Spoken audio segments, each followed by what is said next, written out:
Have you ever contemplated the immense sorrow that pierced Mary's heart as she witnessed her son's suffering? Our Lady of Sorrows reveals the profound mystery of suffering transformed into love. Her heart, pierced by 7 swords of sorrow, as Simeon prophesied, shows us the path of unwavering faith amidst the most difficult trials. Through her tears, Mary teaches us to stand firm beside the cross, becoming our intercessor and comfort in moments of deepest darkness. Chapter 1. Simeon's prophecy in the temple in Jerusalem. Under the soft light filtering through the high windows, Mary and Joseph presented the baby Jesus according to the law of Moses. Their hearts overflowed with joy as they held the little one in whom divine promises rested. Among the faithful awaiting in prayer, an elderly man named Simeon, moved by the Holy Spirit, approached the Holy Family. His eyes, illuminated by an inner light, recognized in that child the promised Savior, the Messiah awaited by Israel for generations. With hands trembling with emotion and age, Simeon took the child in his arms and blessed God with words that would resonate through the centuries. Now, Lord, you may let your servant depart in peace, according to your word, for my eyes have seen your salvation. The joy of the moment, however, soon transformed into a somber premonition as the elder, turning to Mary, uttered those words that would be the first sword to pierce her immaculate heart. This child is destined to cause the falling and rising of many in Israel, and to be a sign that will be spoken against. Yes, and a sword will pierce your own soul too. Mary's face paled at these words, her motherly heart sensing the path of sorrow that lay ahead. She did not fully understand the meaning of that prophecy, but in her soul she already felt the edge of that first sword. With humble acceptance, she kept these words, pondering them in her heart, as she would do with all the mysteries related to her divine Son. Simeon's prophecy thus inaugurated Mary's sorrowful path, revealing that her vocation as Mother of the Redeemer would be intrinsically linked to the mystery of the cross. This first sword of sorrow was not only a foretelling of future suffering, but also the beginning of an intimate participation in her Son's salvific mission. The Virgin, in her complete surrender to the divine plan, began to understand that her divine motherhood would lead her down paths of unspeakable suffering. The temple, which had been the scene of joy at the presentation of the firstborn, now became the place of Mary's first sorrow. Those prophetic words would be a constant companion throughout the years, a permanent reminder that her path would be marked by sacrifice and total surrender.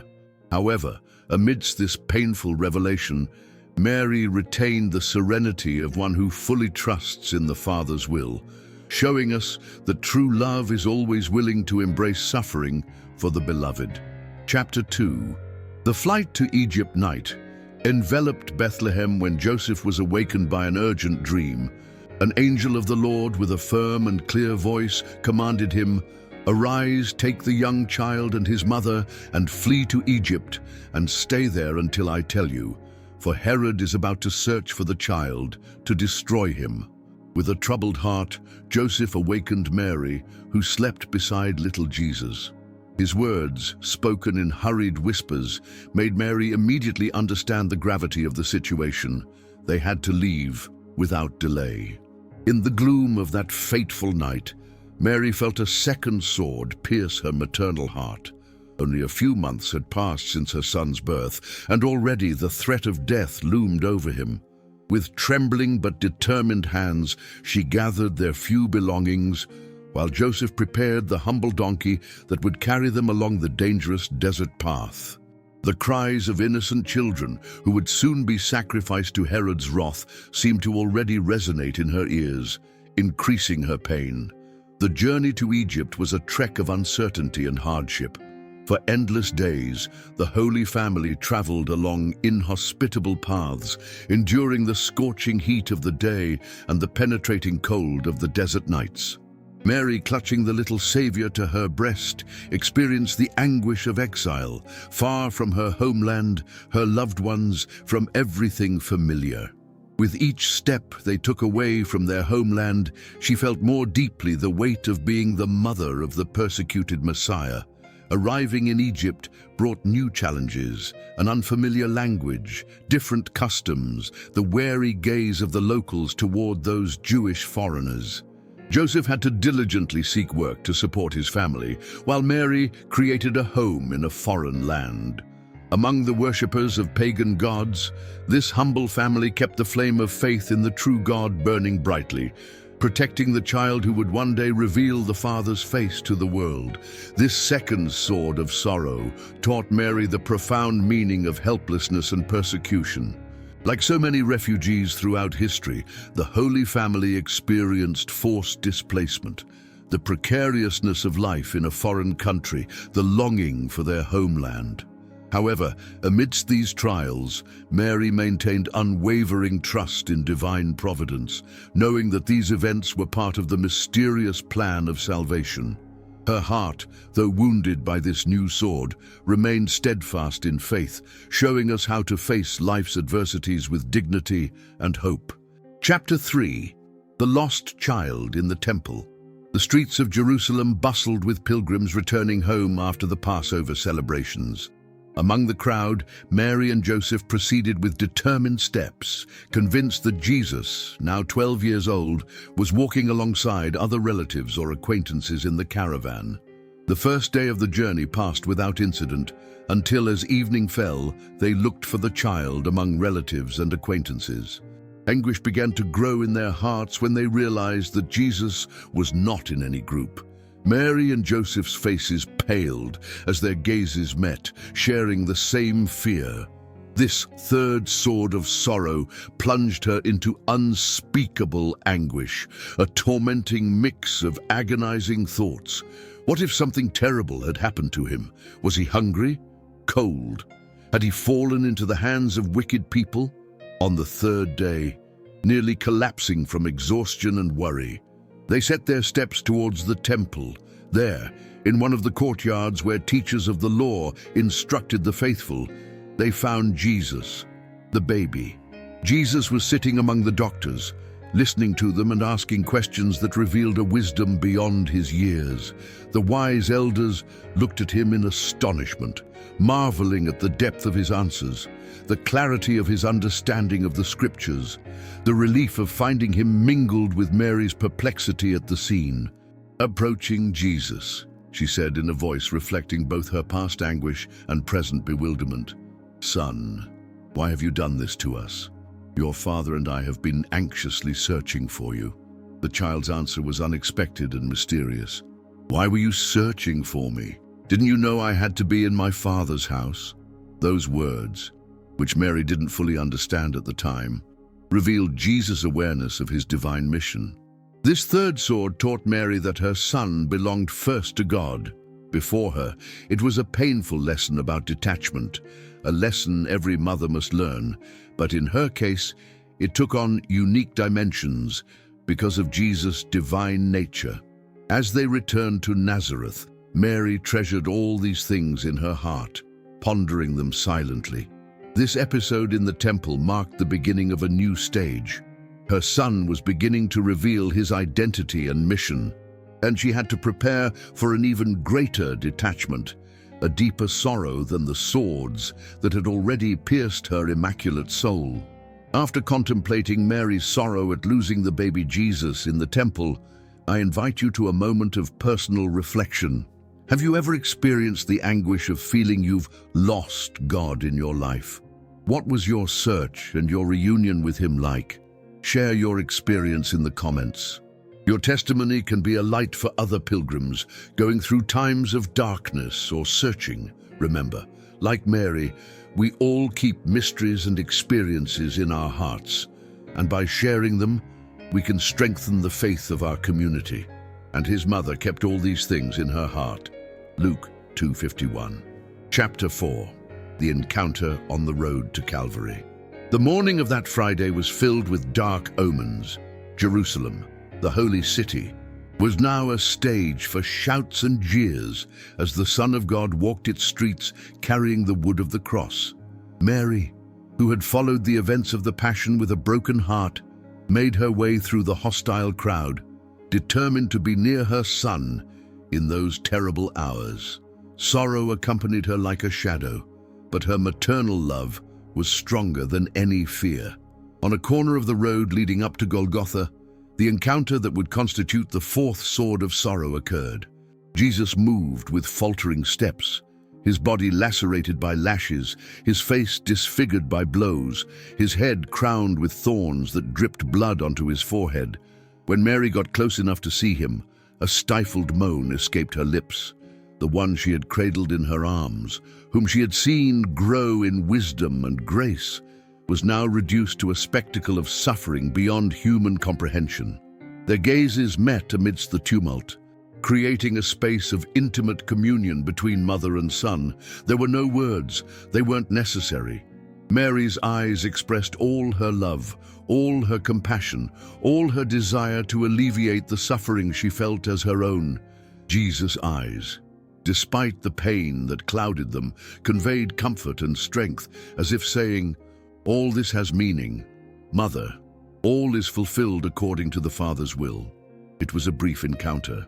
Interrupted by the soldiers who pushed Jesus to continue his journey, Mary wanted to embrace him, cleanse his bloodied face, take upon herself that cross that weighed him down. But she could only follow his steps from a distance, uniting her suffering with his in an act of silent co-redemption. Each step Jesus took towards Calvary was a new pain for her. Each fall of her son under the weight of the cross was a new wound in her maternal heart.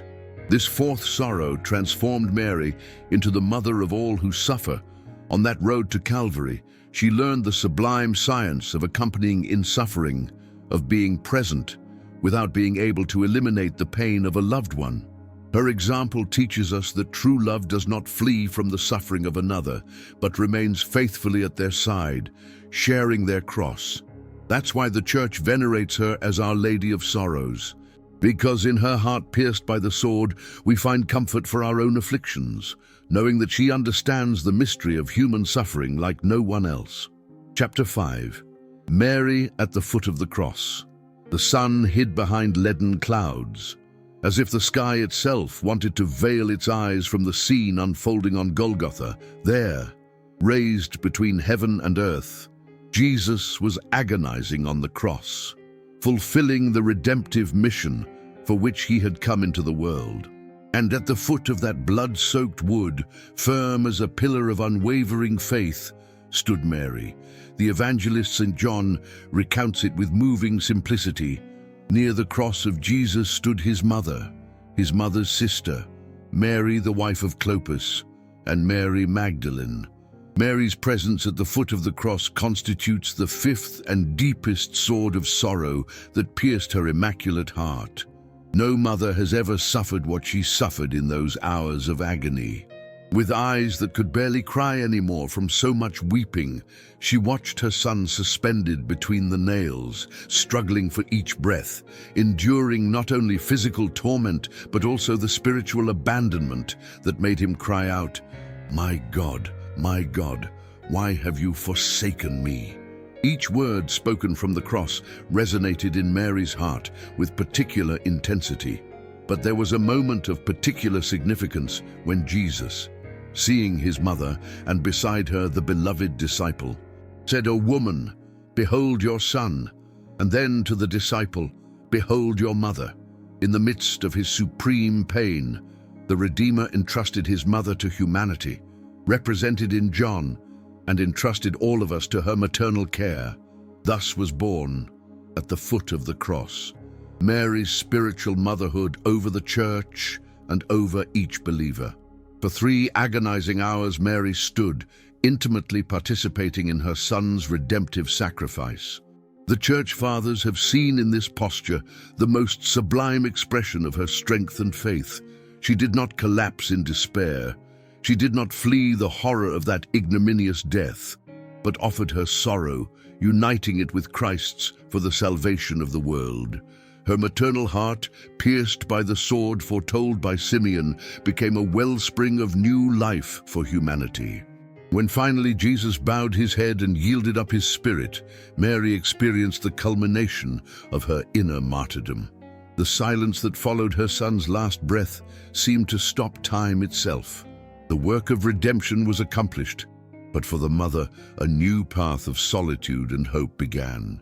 This fifth sword, the most painful of all, completed her configuration with the suffering Christ and prepared her to be the mother of the nascent church. Her sorrow, far from being barren, transformed into fruitful love for all who, throughout the centuries, would turn to her seeking solace and strength in life's trials. Chapter 6. Mary receives the body of Jesus. The silence of Golgotha was broken only by the wind sadly swaying the timbers of the crosses. The multitude that had come to the macabre spectacle had already dispersed, beating their breasts at the signs that accompanied the Lord's death: the darkening of the sun, the trembling of the earth, the rending of the temple veil. Remaining near the cross were a small group of the faithful, some women who had followed Jesus from Galilee, the beloved disciple, and Mary, the sorrowful mother, waiting to render a final act of love to her son.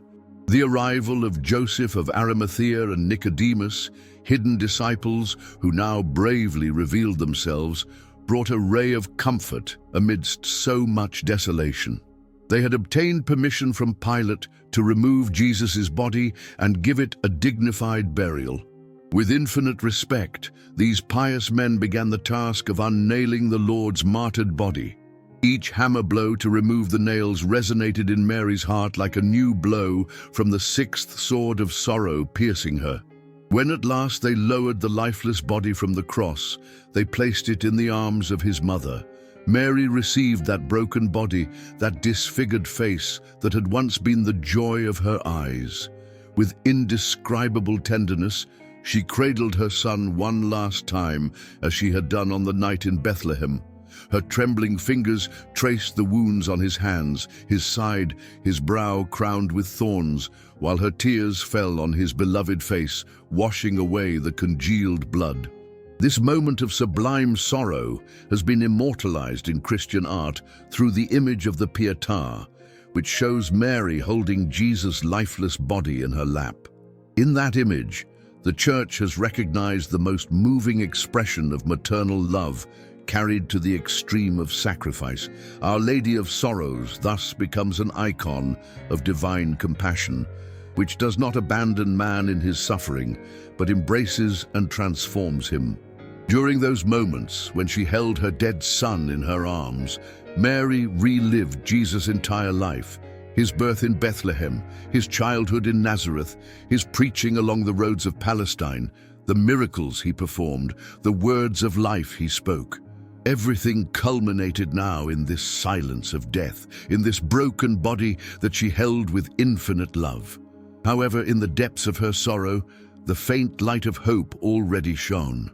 She, who had believed in the angel's word, who had preserved and pondered in her heart all the mysteries concerning her son, maintained the certainty that death would not have the last word. Chapter 7. The Burial of Jesus. The sun was rapidly descending on the horizon of Jerusalem, announcing the imminent arrival of the Sabbath, a day of sacred rest for the Jewish people. It was necessary to conclude the funeral rites before sunset. With haste, but with profound reverence, Joseph of Arimathea and Nicodemus, assisted by John and the holy women, prepared Jesus' body for burial according to Jewish custom. They brought a fine linen shroud, aromatic ointments, and myrrh to embalm the Lord's body. Mary, consumed by grief but serene in her dignity as mother, participated in these last cares for her son's body. Her hands, which had so often caressed Jesus in his infancy, now anointed that body, broken by the passion with myrrh and aloes. Each wound she touched was a new stab in her heart, a new manifestation of the seventh sword of sorrow. Yet in each gesture the greatness of her faith and her love was revealed, transcending present suffering and opening to the hope of the divine promise. Once the body was prepared, they wrapped it in the clean linen and carried it to the new sepulchre that Joseph of Arimathea had hewn for himself in the rock, near the place of crucifixion.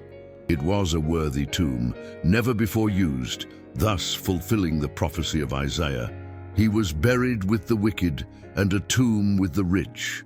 As they laid Jesus' body in the tomb, Mary's face reflected a sorrow so profound that it seemed superhuman, as if all the suffering of humanity were concentrated in her.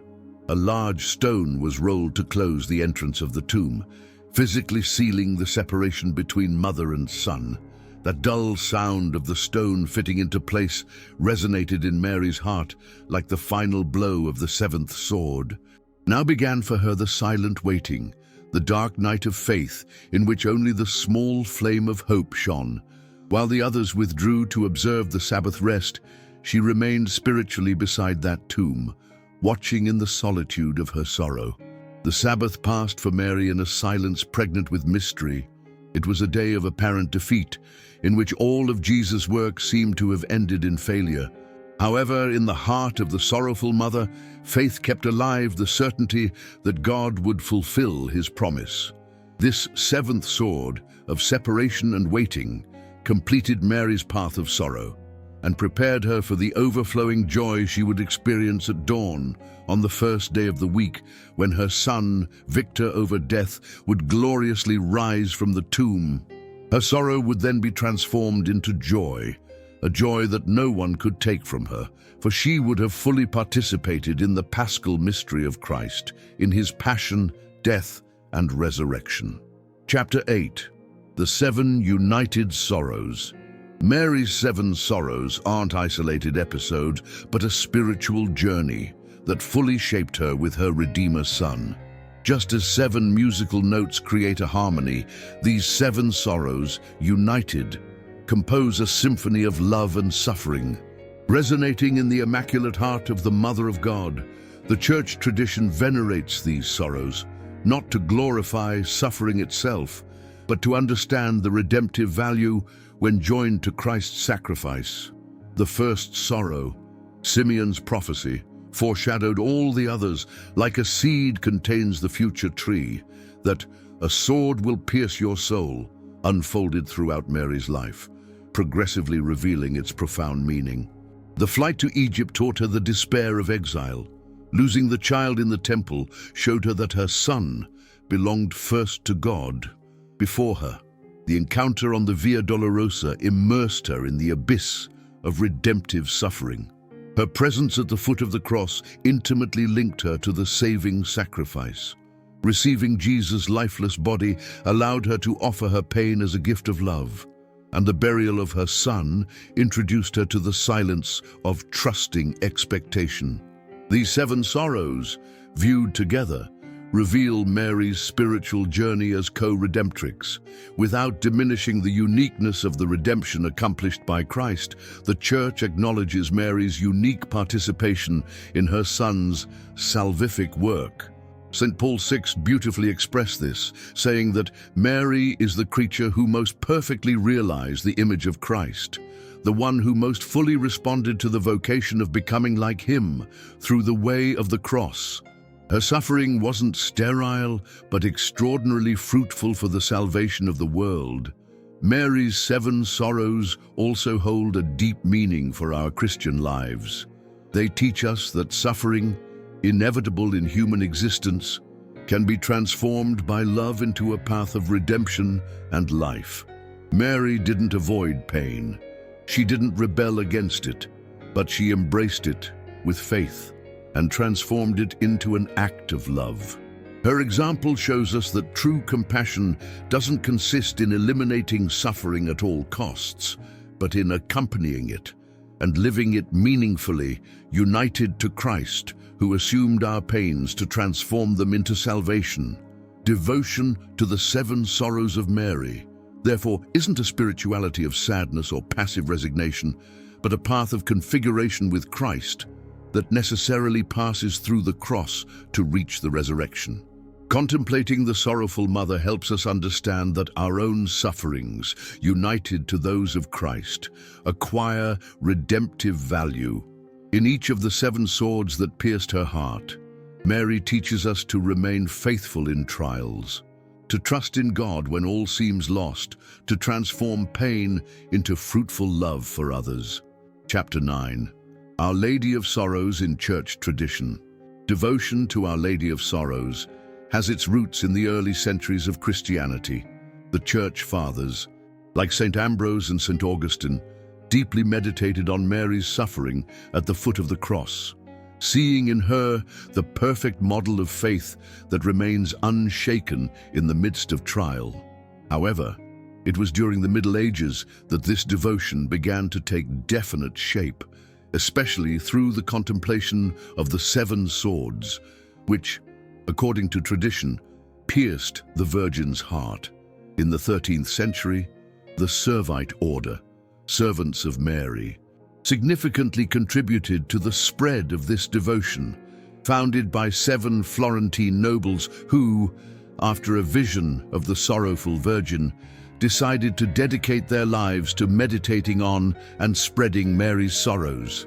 This religious order established the liturgical feast of Our Lady of Sorrows, currently celebrated on September 15th, the day after the exaltation of the Holy Cross.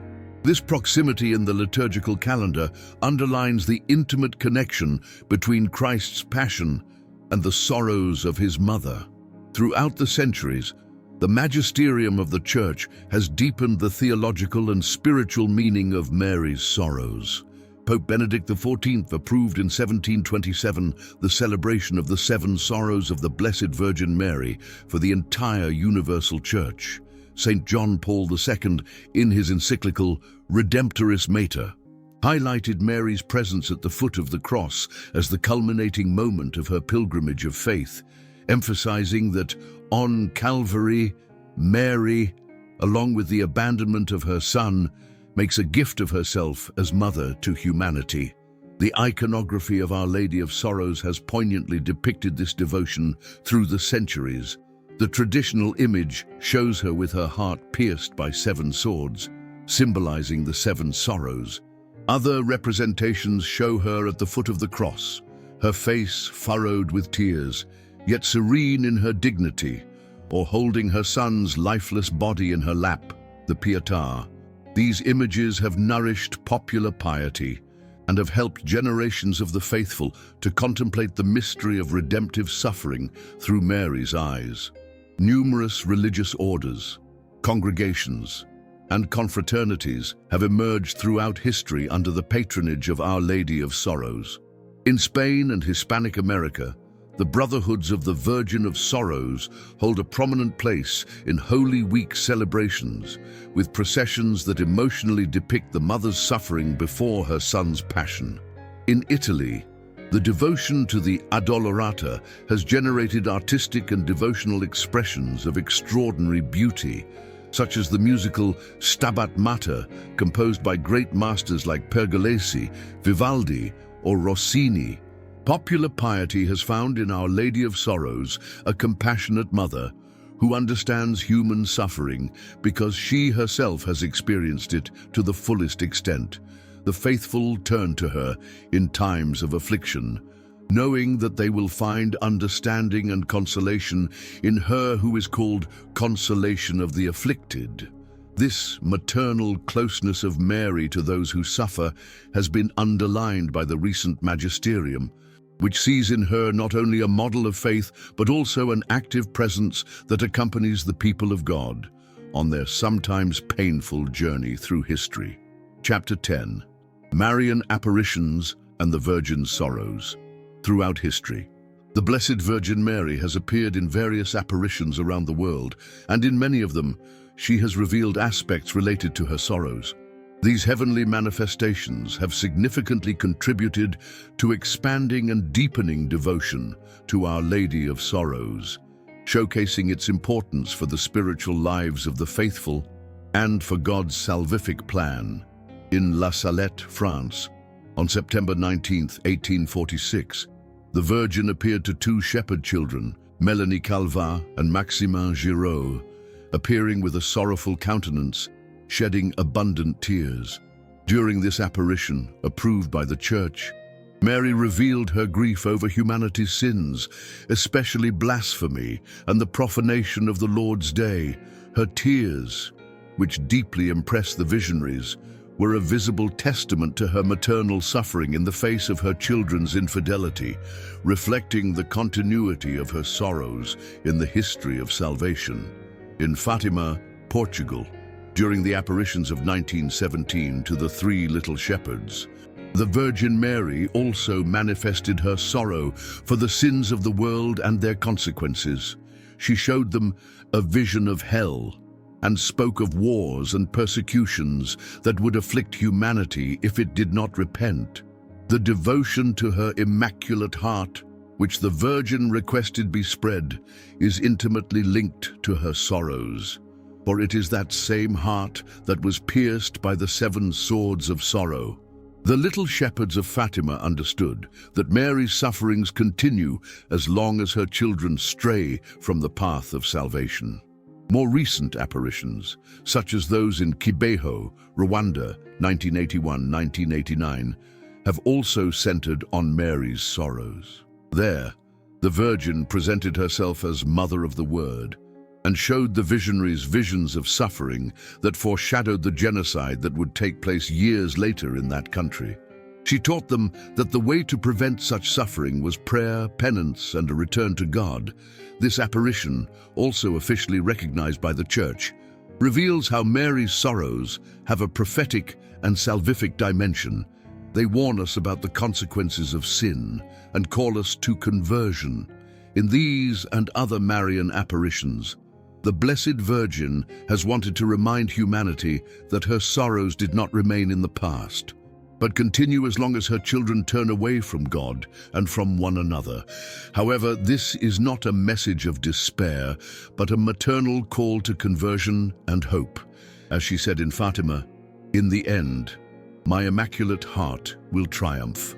The contemplation of Mary's sorrows in the context of her apparitions helps us better understand her role in the history of salvation and invites us to console her afflicted heart through a life of fidelity to the Gospel. Chapter 11. The Sorrows of Mary in Sacred Art. The suffering of the Mother of God has inspired countless artists throughout the centuries, giving rise to masterpieces that have nourished the piety of the faithful and allowed them to visually contemplate the mystery of Marian co-redemption. From the earliest Paleo-Christian representations to contemporary artistic expressions, sacred art has found in the sorrows of Mary an inexhaustible source of inspiration. Combining aesthetic beauty with theological depth and emotional intensity, Byzantine iconography already presented Mary as the Theotokos of the Passion, showing her with a serene but pain-marked countenance, contemplating the instruments of the Passion that foretold the future suffering of her Son. During the Middle Ages, the first representations of the Virgin with her heart pierced by 7 swords appeared, symbolizing her 7 principal sorrows. These images, of great sobriety and expressive power, sought to move the faithful to contemplation and compassion, making them participants in the pain of the Mother of God, and through her, in the redeeming mystery of Christ. The Renaissance and the Baroque brought the representation of Mary's sorrows to its highest artistic expression. Works such as Michelangelo's Pietà, which shows the Virgin holding her son's lifeless body in her lap, achieved a formal perfection and emotional depth never before attained. The great Spanish masters of the Golden Age, such as Gregorio Fernández, Pedro de Mena, or Juan de Juni, created impressive processional carvings of the Dolorosa that, with their pathetic realism and intense expressiveness, continue to move the faithful during Holy Week celebrations. In these works, Mary's pain is not presented as despair or rebellion, but as serene acceptance and participation in the redeeming mystery. Sacred music has also found in Mary's sorrows a source of inspiration for some of its most sublime compositions. The Stabat Mater, a medieval sequence that describes the sorrowful mother beside the cross, has been set to music by numerous composers throughout history, from Palestrina and Pergolesi to Dvořák and Penderecki. These compositions, which combine musical beauty with the theological and emotional depth of the text, have allowed generations of the faithful to contemplatively enter into the mystery of Mary's sorrow and her participation in the redemptive work of Christ. Contemporary art, despite its tendency towards abstraction and the breaking away from traditional forms, continues to find in Mary's sorrows a theme of great expressive power. Artists such as Georges Rouault or Alfred Manessier have created works that, through a modern visual language, convey the intensity of the Virgin's suffering and its salvific meaning for humanity. These new artistic expressions demonstrate the enduring relevance of this devotion and its ability to speak to the heart of contemporary man, inviting him to contemplate in Mary's sorrows the mystery of divine love that, through redemptive suffering, transforms and saves the world. Chapter 12. Mary's Compassion.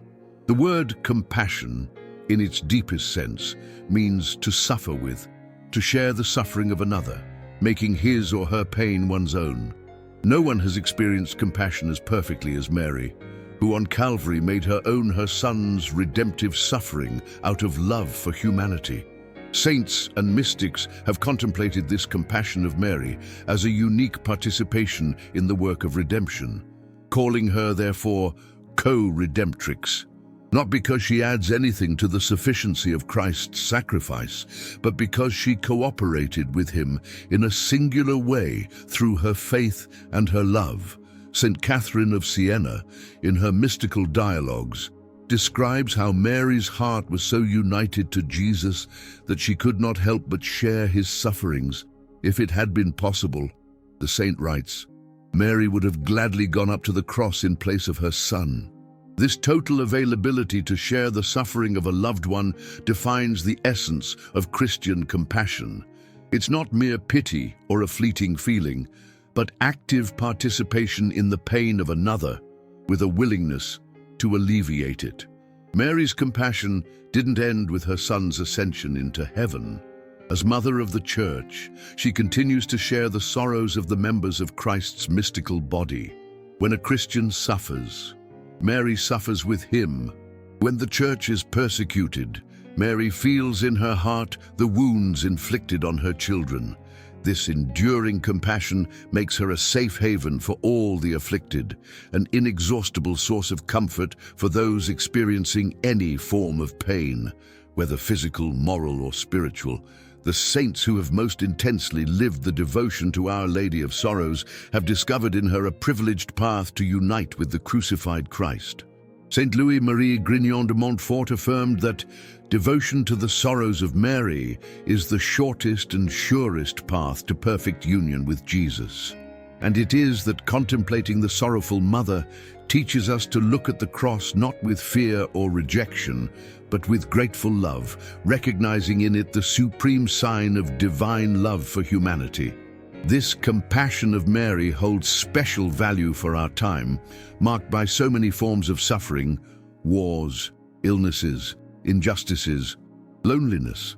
In a world that often seeks to avoid pain at all costs or considers it absurd and meaningless, Our Lady of Sorrows shows us that suffering, when lived in union with Christ and for love, can become a path of redemption and life.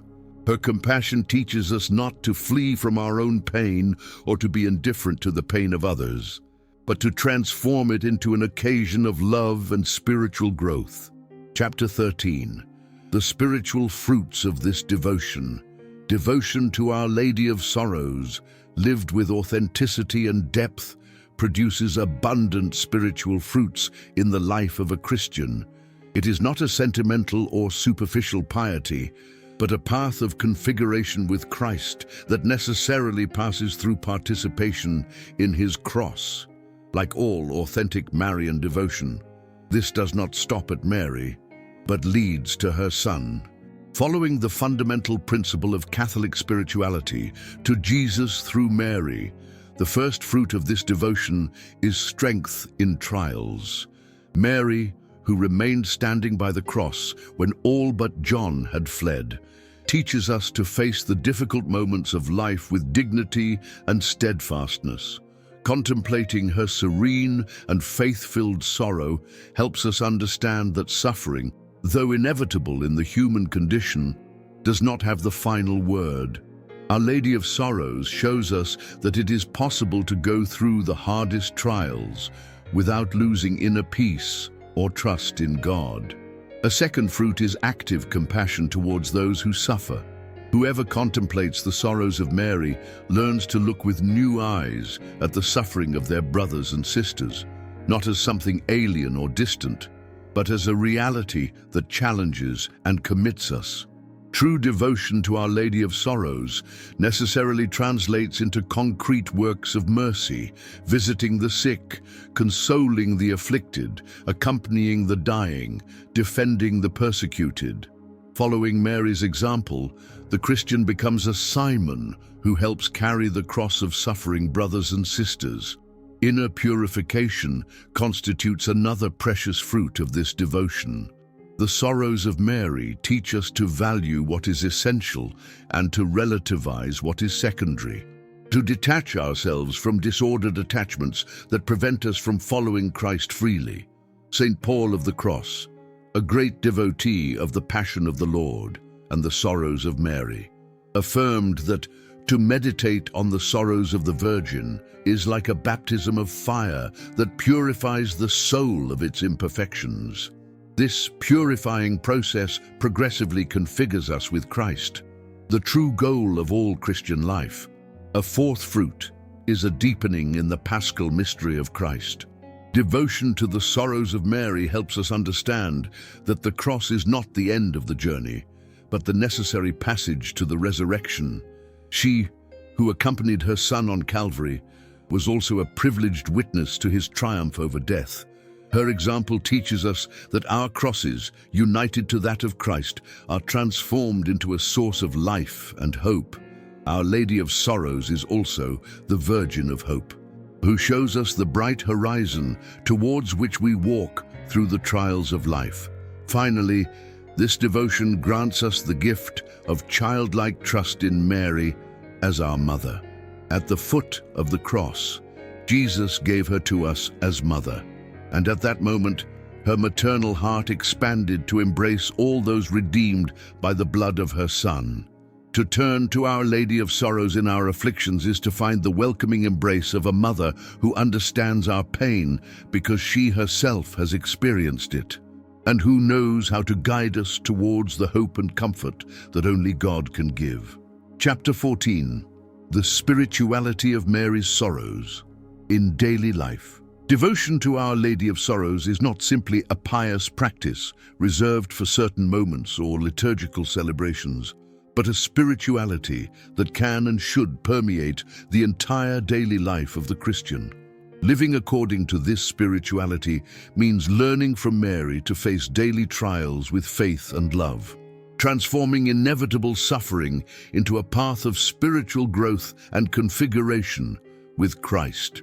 In family life, the spirituality of Mary's sorrows offers a precious model for parents who experience worries and sufferings for their children. The Virgin, who knew the anguish of seeing her Son suffer, understands like no one else the heart of a grieving mother or father. Her example teaches us to love unconditionally, to accompany without imposing, to patiently await God's timing. When parents entrust their worries to Our Lady of Sorrows, they find in her not only comfort, but also wisdom to discern how to be present in the suffering of their children without suffocating or minimizing it, respecting their freedom, but always offering them the safe haven of a love that remains faithful in all circumstances. In the workplace and social relationships, this spirituality translates into an attitude of service and active compassion. Whoever contemplates the sorrows of Mary learns to be attentive to the suffering of others, not to pass by the pain of others. to become a neighbor to everyone who suffers.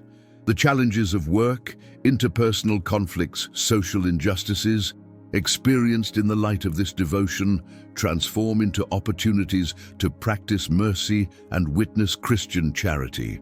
Saint Teresa of Calcutta, a great devotee of Our Lady of Sorrows, taught that loving until it hurts is the path to alleviating the world's pain, showcasing the practical fruitfulness of this spirituality. Faced with personal suffering caused by illness, grief, or any form of crisis, devotion to the sorrows of Mary offers a perspective of hope and meaning. The Virgin Mary, who stood firm beside the cross when all seemed lost, teaches us that pain does not have the final word, that after Good Friday, there is always Easter Sunday. Her maternal intercession obtains for us the grace of strength to not falter in trial, the wisdom to discern the hidden meaning in suffering, the inner peace born from trust in God. Like her, we learn to utter our fiat, even in the most painful circumstances, knowing that nothing escapes the loving providence of the Father. This spirituality finds its fullest expression in conscious and active participation in the Eucharist. In every Holy Mass, Mary is spiritually present, as she was at Calvary, offering her Son to the Father for the salvation of the world. To join her in this offering, to place on the altar along with the bread and wine all our sorrows and joys, our hopes and fears, is to enter into the dynamism of redeeming love that transforms suffering into salvation. Eucharistic communion, received with this Marian disposition of surrender and abandonment, becomes a source of comfort and strength to face daily trials in a Christian way, making our own the words of the Apostle, "I am now completing what is lacking in Christ's afflictions for the sake of his body, that is, the Church." Chapter 15, Prayer to Our Lady of Sorrows. O most holy Virgin of Sorrows, my most loving Mother, who beside the cross of your divine Son participated so intimately in his redeeming sacrifice, turn your merciful eyes upon me and contemplate the wounds of my soul, the crosses I bear, the pains that sometimes seem unbearable. You, who know the path of suffering like no other, teach me to bear it with dignity and love, as you did. May I learn from you to remain steadfast when all seems to crumble, to maintain faith when the night of trial darkens the horizon, to trust in divine providence when the future seems uncertain.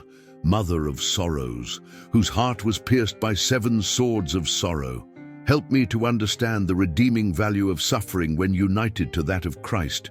May my pains not be fruitless, but rather, united to yours and to those of your Son, become a source of life and salvation for me and for many. Teach me, Virgin of Sorrows, the divine science of compassion. May I know how to stand beside those who suffer as you stood beside the cross, offering not only words of comfort, but also the loving presence that accompanies, understands, and shares. Make me an instrument of divine mercy for all who, like you, know the bitter taste of tears in moments of trial. When the cross weighs too heavily on my shoulders, remind me that you, my Mother, understand my pain, because you have experienced a greater one, and that you are always by my side to sustain and guide me. And just as your sorrow was transformed into joy with the resurrection of your Son, grant me the grace to firmly believe that every cross borne with love blossoms into victory, that every night of suffering leads to a dawn of hope. Virgin of Sorrows, consolation of the afflicted, refuge of sinners, help of Christians, pray for us now and at the hour of our death, that having shared your sorrows on earth, we may deserve to share your glory in heaven with your Son Jesus Christ, who lives and reigns forever and ever. Amen.